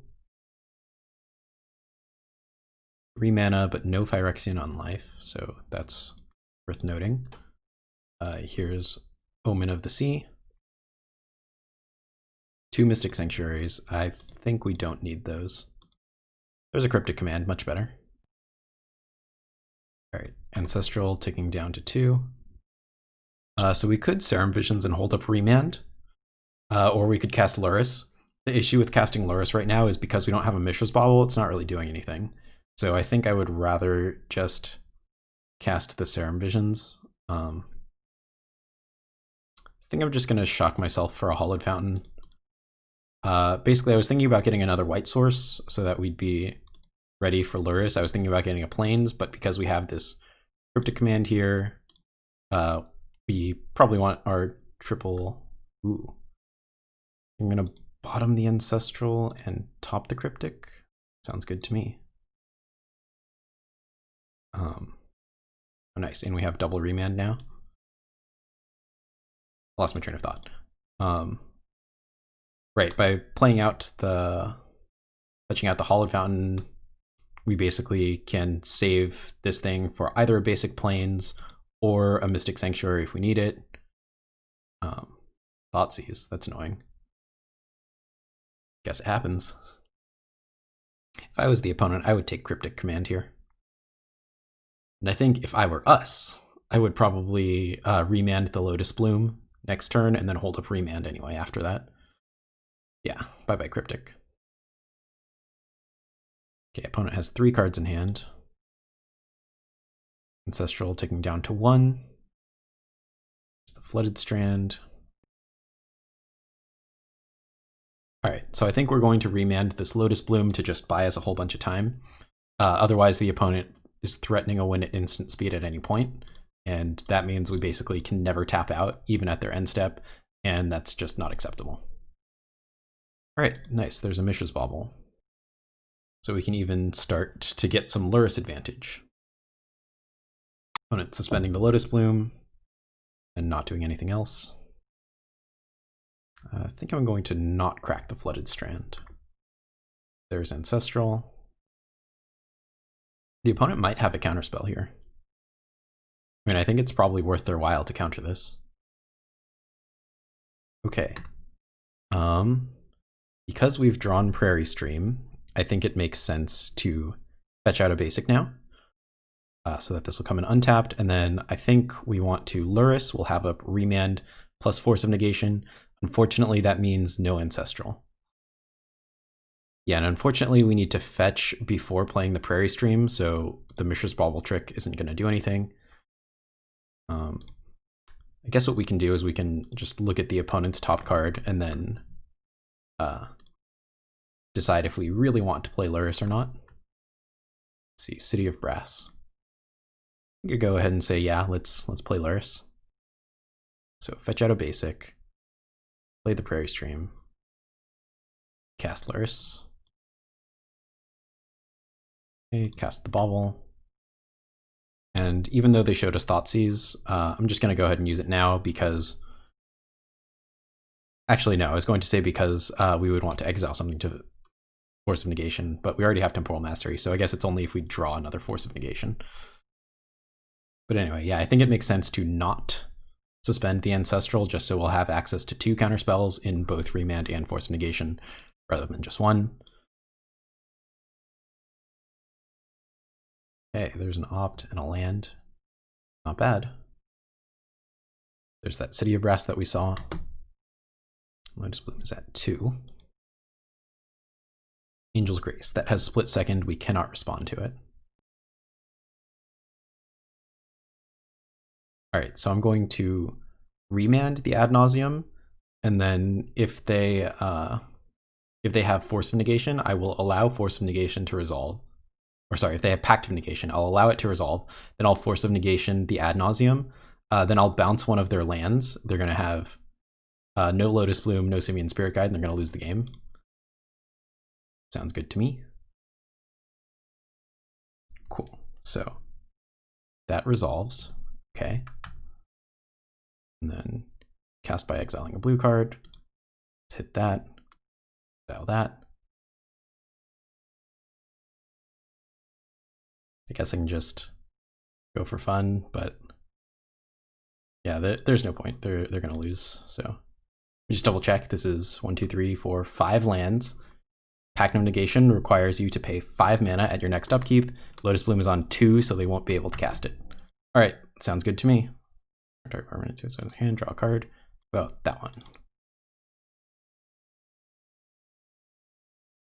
Nice, I'll see you for the last match. Okay, here we are for the 5th and final match. We are going first. Here's our Lurrus. What do you got? Opponent does not have a companion. This is not good enough. If we had another land, I would think about keeping it, but one lander, eh. Ooh.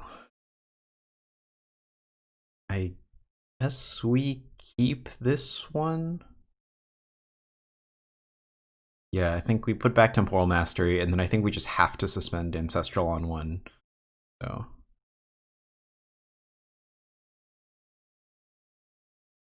Alright, and I think I'm gonna hurt myself on a Hallowed Fountain here, just that we have access to white mana also.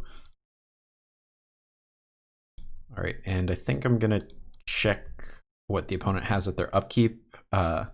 This way we won't have a card in hand in case they Inquisition us or whatever. Alright, let's see what they got. Pact of Negation. Okay, this is another Ad Nauseam deck, it looks like. Good to know that they have that pact. Okay, let's draw our card, and Ancestral ticks down to 3. Go ahead and suspend this other Ancestral. This opt is probably going to look for either a land or interaction.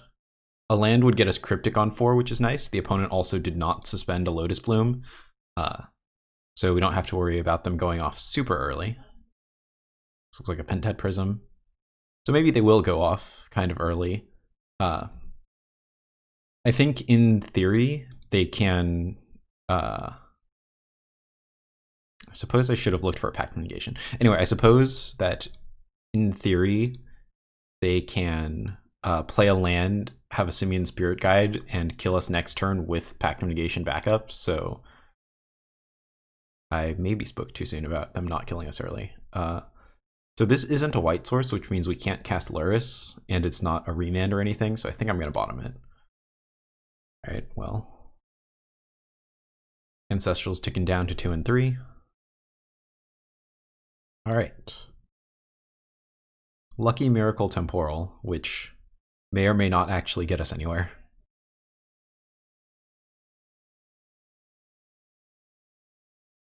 Alright, I suppose let's take a look at what the opponent's got, since just a Serum Visions, that doesn't really tell us anything. But yeah, since their Pact of Negation basically invalidates our Cryptic Command anyway, it's kind of annoying. Ancestral's ticking down to 1 and 2. Oh man. We can't cast Lurrus. We can't even cast Cryptic Command because of our colors. That's kind of rough. I suppose I'll just hold up Snapcaster Opt then. Alright, so they have 5 mana. Oh man, are they going for it? Okay, Phyrexian on life. That's certainly annoying. So if they have Ad Nauseam, that's going to be problematic. Basically, because of the known Pact of Negation, our Cryptic isn't really going to do anything if we just let them untap, and then they'll have Ad Nauseam. And this gets us Cryptic, but that doesn't actually do anything. Same thing with casting Lurrus now. It doesn't really protect us at all. I think I'm going to bottom this at this point. We're also drawing a bunch of cards with the Ancestral, so I think bottoming a land is fine. Alright, Ancestral is happening. The other one's going to 1. We basically need to draw a Force of Negation is where we're at. Okay, I'll take a Time Warp. Yeah, I think I'll just get a Hallowed Fountain here. Doesn't really matter that much.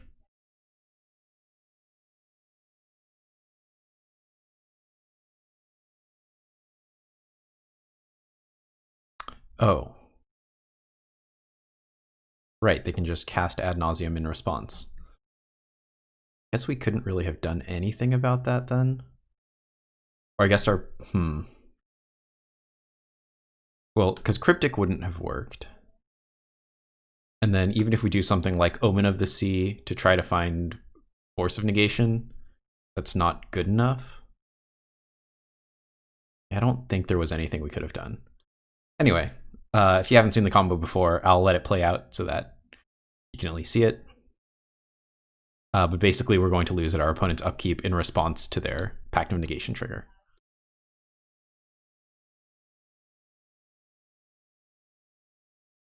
Oh, okay, I take that back.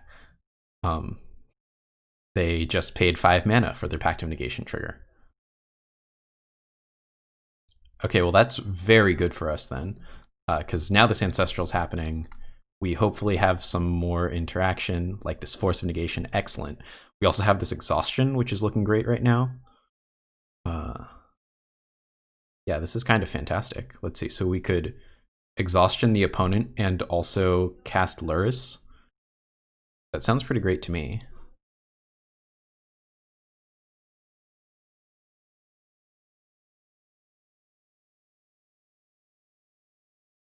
Let's see, just a land, okay.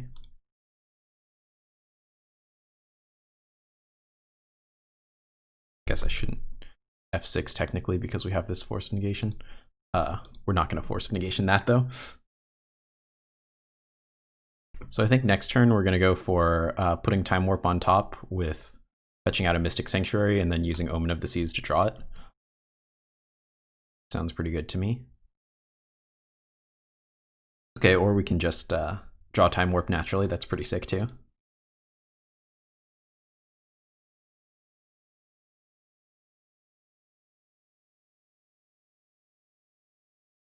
I think I'm still going to put the Time Warp on top and I'm still going to Omen of the Sea.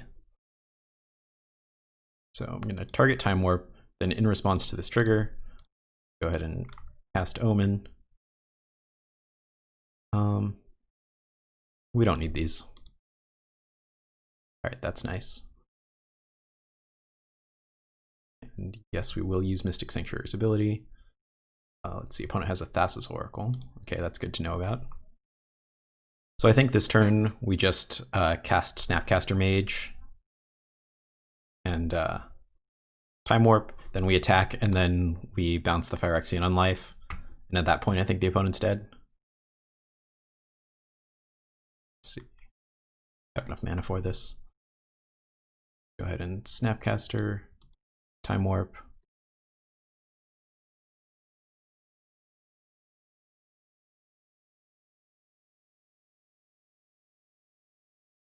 As well get a Mishra's Bauble going. Look at that Thassa's Oracle again. Yeah, we don't have anything in the graveyard that we need to turn with Mystic Sanctuary.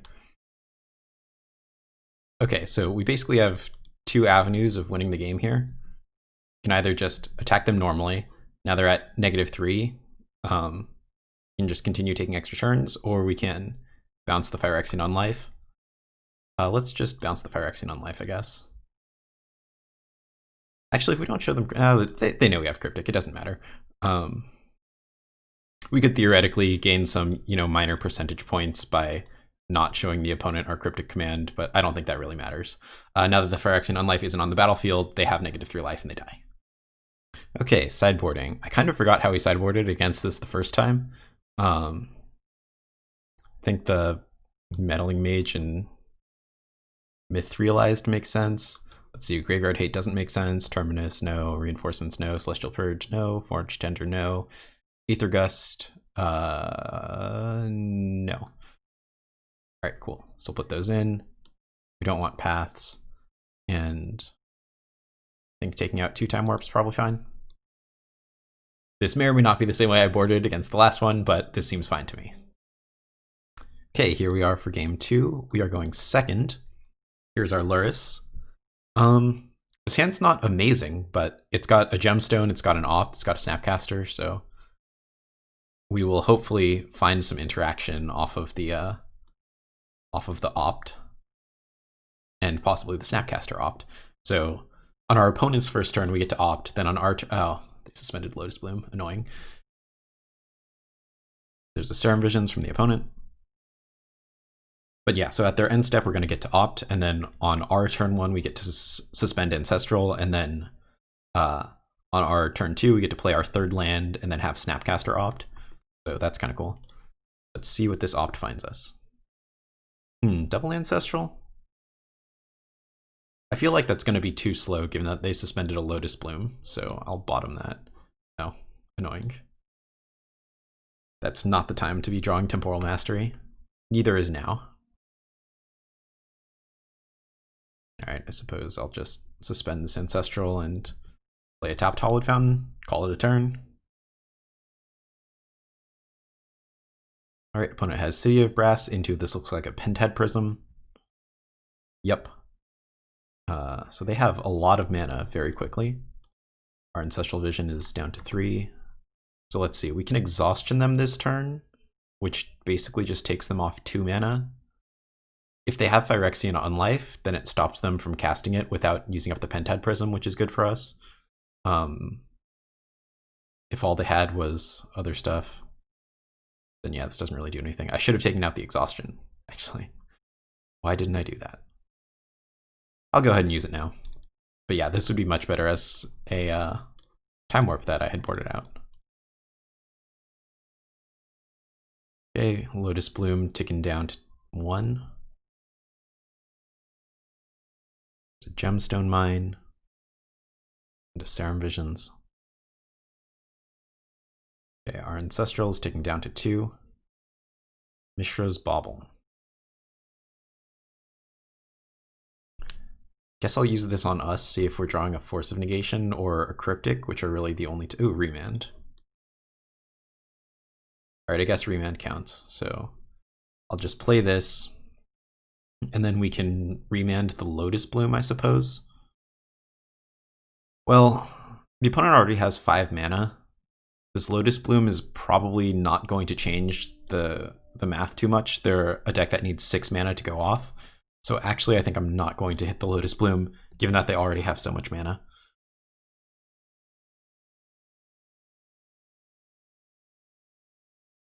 Let's see, so I think what's going to happen is the opponent is going to stick to Thassa's Oracle, then with the trigger on the stack, they're going to cast Angel's Grace, which makes them not lose the game this turn, and then Spoils of the Vault to get rid of their entire deck. So I think I have to Remand this.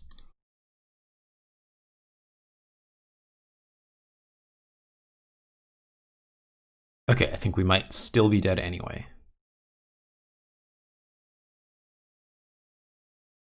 Okay, or we're not. Pretty good. I guess we have Snapcaster Remand up. So I suppose I might as well crack this. Let's go ahead and get a Prairie stream. I don't think our life total is going to matter at all. Right, Ancestral down to 1. Time Warp that we can't cast. So we could cast Lurrus, but I feel like we need to have Snapcaster Remand up. Well, okay, so the issue is it was unclear to me that the opponent actually had the win. Did they put a card on top of their deck? Yeah, because they might have just been playing the Thassa's Oracle just to pseudo scry. Basically, I don't really want to go shields down, but the issue is because the opponent can win at instant speed, we're gonna have to go shields down at some point anyway.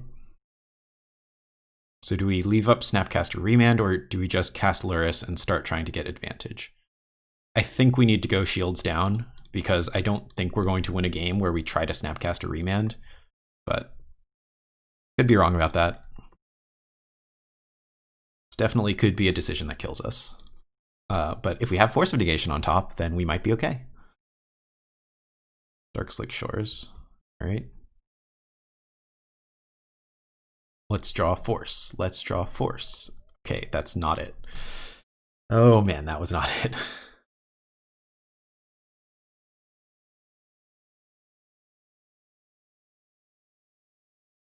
Okay, well, Ancestral's coming off suspend. Okay, we will miracle that one. Wow, not even a land?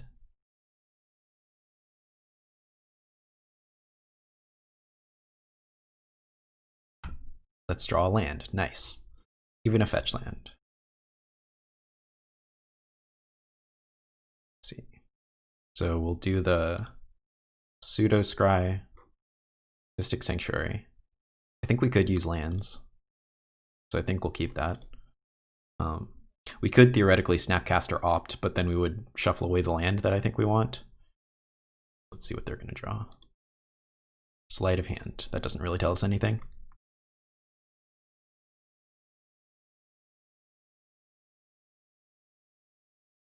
Ooh, Meddling Mage. That's a good one.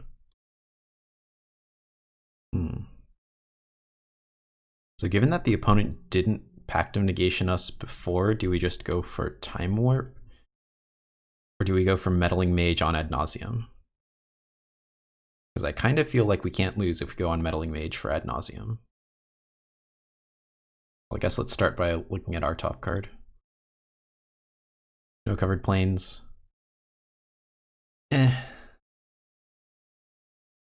think what I would rather do is fetch now and then play the Mystic Sanctuary. That way we won't shuffle away the thing we Mystic Sanctuary. And I think I'd like to get Remand. Then when we cast Meddling Mage, we'll have a total of 6 lands, which means we'll also have Cryptic up, so that if the opponent has, for example, a Pact of Negation, then we'll still be okay. So I think that's the way to go.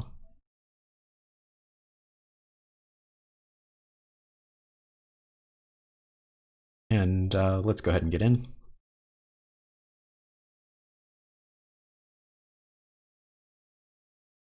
Let's cast You Meddling Kids. One thing that's a little bit annoying is even if we name Ad Nauseam, the deck still has its Thassa's Oracle kill now. Oh. I think this is a value Ad Nauseam. So the opponent could kill themselves with this, but I think I have to counter it. So let's think. If we counter it, we're going shields down. And then I suppose we can bounce a land. The opponent will have 5 mana, which is theoretically exactly enough to go Sleight of Hand into Thassa's Oracle, Angel's Grace, and Spoils of the Vault. But I think that's our best play.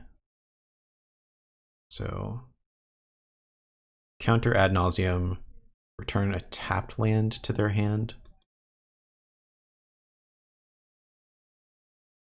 Oh no! It's Veil of Summer. Ew.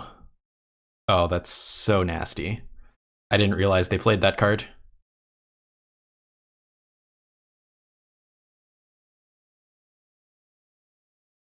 Wow, that's a lot of lands.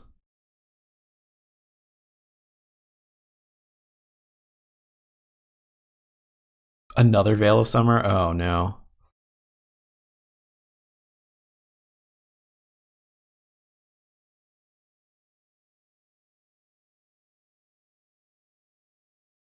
Oh man, that was so nasty. Yeah, that was pretty bad. Alright, so we're just drawing that Remand. They've got a full hand, including that Thoughtseize. And a Veil of Summer. Yep, they're going for the Angel's Grace this turn.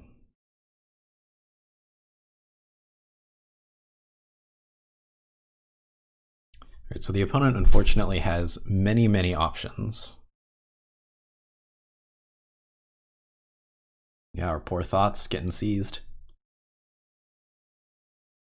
One kind of nasty thing about Snapcaster Mage into Exhaustion is that Veil of Summer gives the opponent protection from blue, or hexproof from blue, whatever.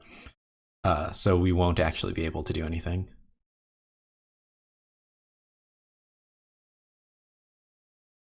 Yep, alright, there's a Phyrexian on life, which is very annoying. Okay, Force of Negation definitely helps.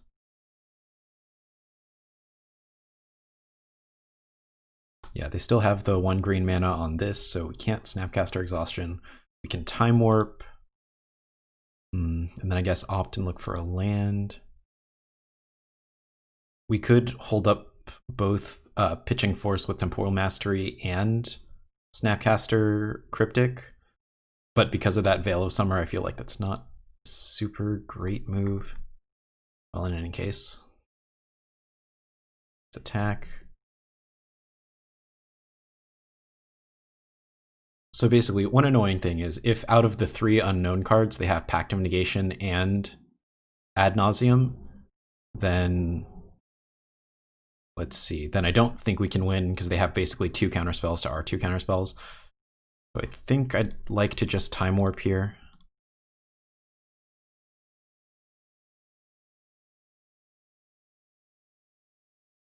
Okay, well they just cycled the Veil of Summer. That's not so bad for us. So I guess the opponent has 4 unknown cards now.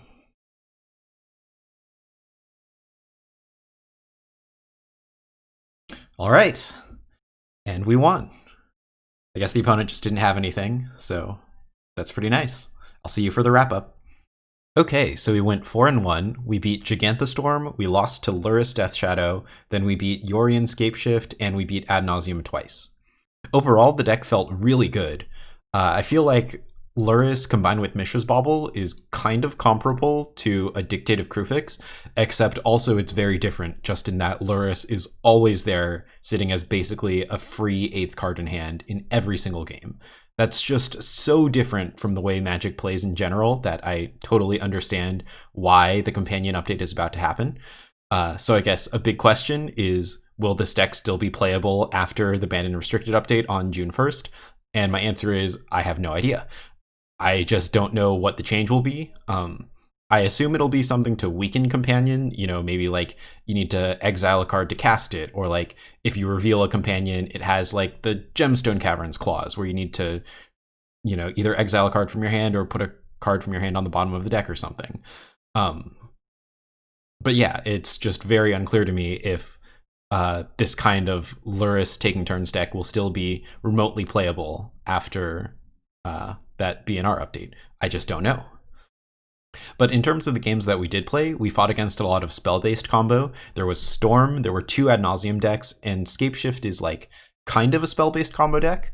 So in a meta like that, Remand becomes very good. Force of Negation and Cryptic are also obviously all-stars. And then our sideboard isn't super well set up to fight against that, but I do think that Meddling Mage was pretty reasonable in those kinds of matchups. And also Myth Realized as that kind of set it and forget it was pretty good, especially like that one game where one of them got up to like 10-10, the other one was like 5-5 or something. They were just both huge, and they just win the game so fast. As for any changes that I would make, it's really hard to say because the upcoming BNR announcement will surely shake up the metagame. So I think it's too early to really say what kinds of changes should necessarily happen. In general, I think if you're expecting spell-based combo, this setup was fine. But if you're expecting even more, you could say cut some Terminus, which we didn't really get to see it do too much. If you don't really think there's going to be Dredge, obviously you can trim on the Graveyard Hate. If Burn becomes less prevalent, then certainly you can get rid of some number of these anti-red cards. But overall, I thought this deck was a lot of fun. Lurrus just plays out really nicely.